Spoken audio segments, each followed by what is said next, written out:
అమ్మ నీ పేరు? రాజమ్మ. ఎక్కడి నుంచి వచ్చావు ఇక్కడికి? సముద్రాల నుంచి. సముద్రాలు ఎక్కడ? ఇక్కడ గణపురం. తెలుసా? దారి తెలుసా? ఒక్కదానివే వచ్చావా? మమ్మల్ని నా బిడ్డ ఉన్నది ఇక్కడ. నీ బిడ్డ ఉందా? మరి బిడ్డింట్లో ఉండవా? లేచిండ్రు హాస్టల్లో. లేచిండ్రు అన్న వాళ్ళు. ఎందుకు తీసుకొచ్చి తినగా కొడుతుంది కదా దానం. దానికి దానం వస్తుంది. కొడుతుందా? దానం వస్తుంది వాళ్ళది తింటే. డబ్బులు అయిపోతాయా? వాళ్ళ డబ్బులు అయిపోతాయా? ఓకే. మరి ఇక్కడ ఎంత మరి డబ్బులు కడుతున్నారా? ఇక్కడ కట్టుడు లేదా? మరి ఎలాగా నీకు? మరి ఎలా బువ్వ ఎలా వస్తుంది నీకు? సార్ పెడుతున్నారా? ఏమేం పెడతారమ్మా నీకు? కూరగాయలతో. అన్ని కూరగాయలనా? బాగుందా మరి కూరగాయల భోజనం? ఉంటుంది గట్టి మంచిగానే ఉంటుంది. మంచిగానే ఉంటుంది. మేము వండుకుంటే. మీరే వండుకుంటారా? ఇంకా ఆరోగ్యం అంతా ఎట్లుంది? బాగుందా?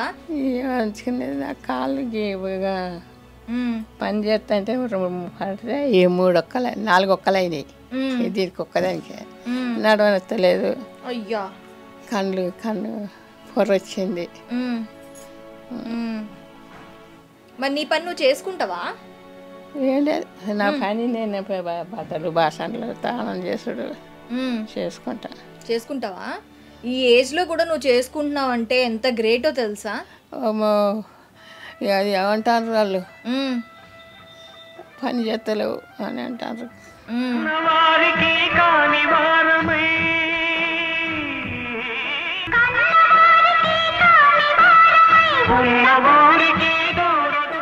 సరేలే, మేము పళ్ళు తెచ్చాం తీసుకుంటావా? పళ్ళు తెచ్చాం తీసుకుంటావా?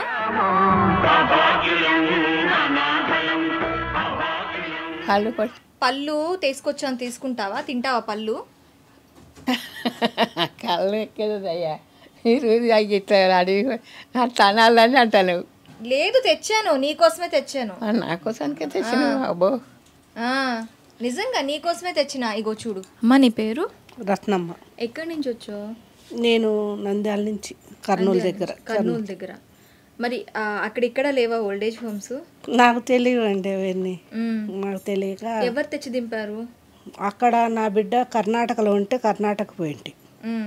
అక్కడ బిడ్డ కాడ అత్త మామలతోటి కొట్లాడుకుంటుంటే బయటకు వచ్చేసిన. నువ్వు బతికే కాడికి చచ్చిపోయేది మేళ అన్నది.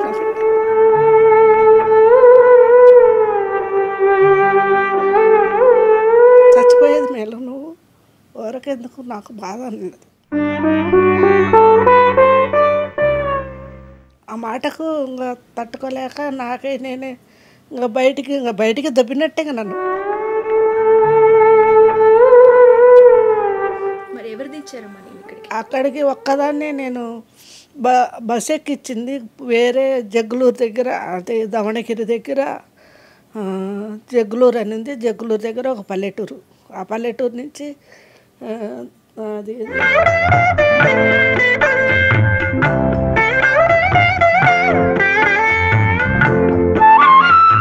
నుంచి వచ్చినాను అనమాట. కర్ణాటక నుంచి. మేము నంద్యాలలోనే ఉంటేమి. బిడ్డ పెళ్లి చేసి అక్కడ అత్తగారింటికి బిడ్డను నిన్ను సాకే బాధ్యత మాదేనన్నారు వాళ్ళు.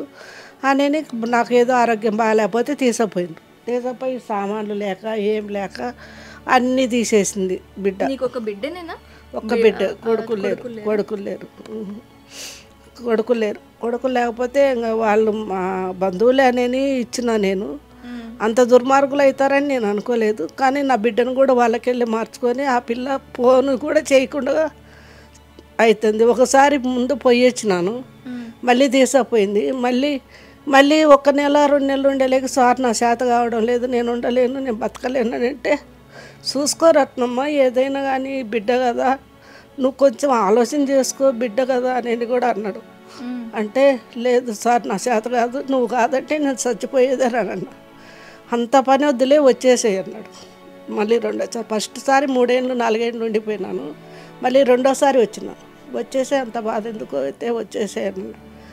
ఫస్ట్ నేను ఏ విధంగా వచ్చినానంటే కర్ణాటక నుంచి తమ్ముడోళ్ళని ఈడ ఉండారు. వాళ్ళ ఇంటికి వచ్చినట్టే ఇంటికి ఎదురుగా ఒక ఆమె ఈడ ఓల్డ్ ఏజ్ హోమ్లో లక్ష్మమ్మ అని ఒక ఆమె ఉన్నది. ఆమె ఆమె ఈడ ఉండదని తెలిసి సారుకు మాట్లాడింది. ఆమె ద్వారా వచ్చిన ఫస్ట్ ఒక 4-5 ఏళ్ళు ఉన్నాను. మళ్ళీ వెళ్ళిపోయినా. అదే నాకు ఆరోగ్యం బాగాలేదని మళ్ళీ వెళ్ళిపోతే మళ్ళీ ఒక నెల 2 నెలలకే ఉండని కూడా చేసినారు. నీ తల్లిని చూసుకుంటావు, నువ్వే చూసుకుంటావు, నీ తల్లిని చంపేస్తే ఆ ప్రేమ నా మామినే ఉంటుంది కదా మీకు అని కూడా అన్నారు.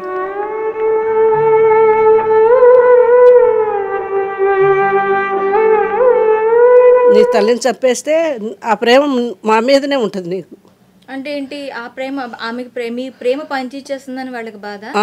నా మీద ప్రేమ వాళ్ళకు పంచిస్తే ఏ పీకులాట ఉండదు.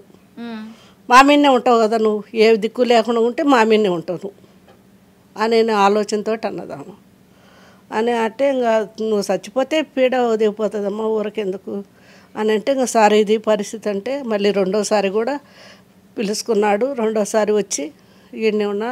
రెండోసారి వచ్చి కూడా 5 ఏళ్ళు అవుతుంది. ఇప్పటికి ఒక ఫోన్ కానీ మంచి కానీ చెడ్డ కానీ ఏది లేదు.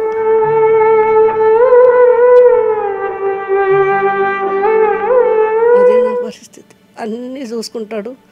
సంవత్సరం అన్ని సబ్బులు అన్నీ గోళీలు కానీ ఇక్కడ గవర్నమెంట్ హాస్పిటల్ ఉంది, గోళీలు తెచ్చుకుంటాం. ఏంటైనా కావాల్సి ఉంటే కొంచెం పింఛన్ ఈ మధ్య వస్తుంది కాబట్టి, లేకపోతే సారు ఆడ చెప్పినాడు గవర్నమెంట్ హాస్పిటల్లో ఆడ నుంచి మంచిగానే ఇస్తారు. సార్ పేరు ఉంది కదా, ఆడని మంచిగానే ఇస్తారు.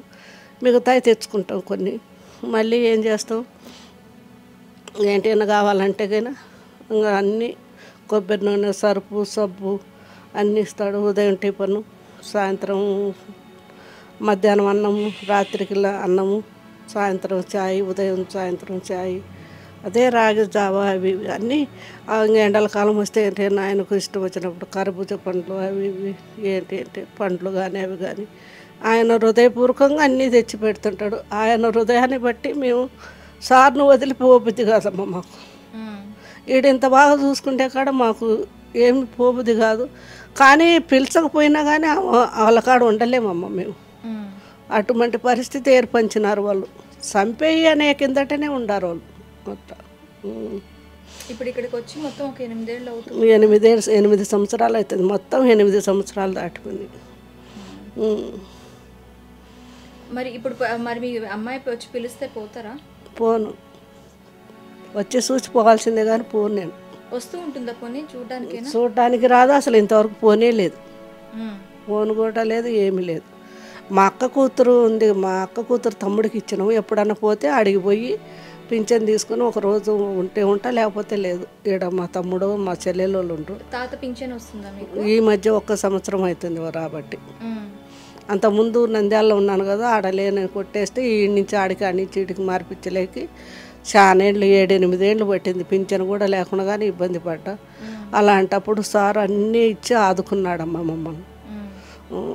మమ్మల్ని 2000 కదా వచ్చేది.